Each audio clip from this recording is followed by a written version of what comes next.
Hi friends, అందరూ ఎలా ఉన్నారు? బాగున్నారా? అందరూ బాగున్నారు అనుకుంటున్నాను. మరి ఈరోజు దేవుని వాగ్దానంతో నేను మీ ముందుకు వచ్చాను. ఈరోజు దేవుని వాగ్దానము ఎస్తేరు గ్రంథము 9వ అధ్యాయము 16వ వచనం. తమ పగవారి వలన బాధ లేకుండా నెమ్మది పొందిరి. మరి ఇది ఫ్రెండ్స్ ఈరోజు దేవుని వాగ్దానము. మరి ఈరోజు దేవుని వాగ్దానంలో దేవుడు ఏం సెలవిస్తుంది, దేవుని వాక్యం ఏం సెలవిస్తుంది అంటే, పగవారు అంటే విరోధులు, శత్రువుల వలన బాధ లేకుండా మరి నెమ్మది పొందారనమాట. అంటే ఇప్పుడు మన జీవితంలో ఎంతోమంది మనకి పగవారు ఉంటారు. వాళ్ళ నుండి మనకు బాధ లేకుండా దేవుడు మనకు నెమ్మదిని ఇస్తాడు. మా జీవితంలో పగవారు మనకెవరు ఉంటారు అనుకోకండి.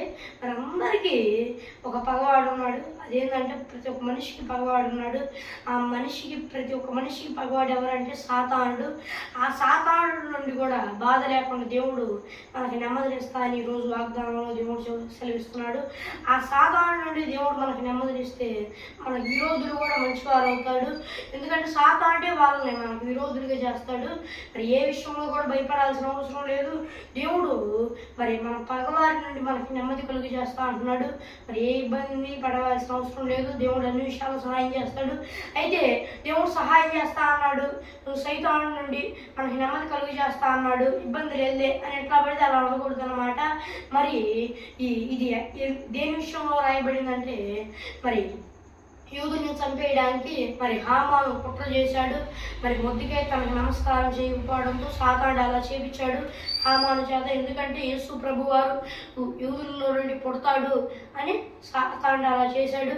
కానీ దేవుని కృపతో మరి అప్పుడు 3 రోజులు మరి ఇజ్రాయేలీలందరూ అక్కడ ఉన్న ఇజ్రాయేలీలందరూ 3 రోజులు ఉపవాసం ఉన్నారు. ఆ సమయాన మరి దేవుని కృపతో రాజు కనికరించాడు. మరి ఎస్తేరు రాణి 3వ దినాన అక్కడ రాజు గారి దగ్గరికి వెళ్ళినప్పుడు ఈరోజు మన జీవితంలో కూడా వాళ్ళు ప్రార్థన చేయకపోతే రాజు ఒకవేళ కఠినంగా కోప్పడి చంపేపించేవాడేమో మనకు తెలియదు కదా.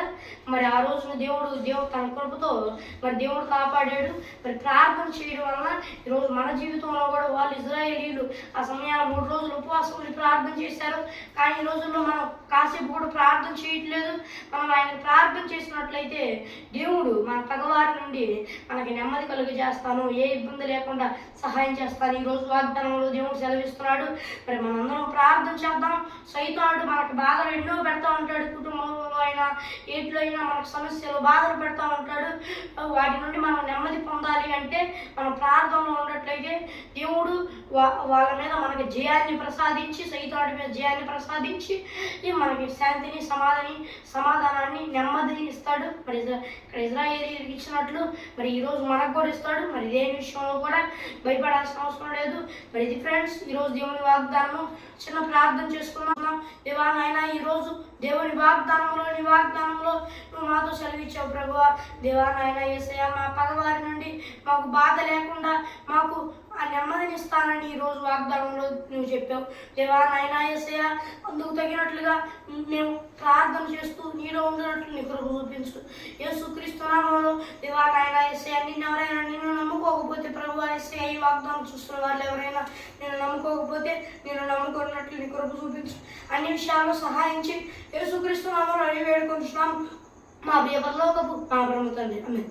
మరి ఫ్రెండ్స్ ఈరోజు దేవుని వాగ్దానము. మరి పరిచర్య కొరకు అందరూ ప్రార్థించండి. మరి పరిచర్యకి ఒక ట్రైపాడ్ అవసరం. మరి అందరూ ప్రార్థిస్తారనుకుంటున్నాను. మరి దేవుడు సహాయం చేయగలరు.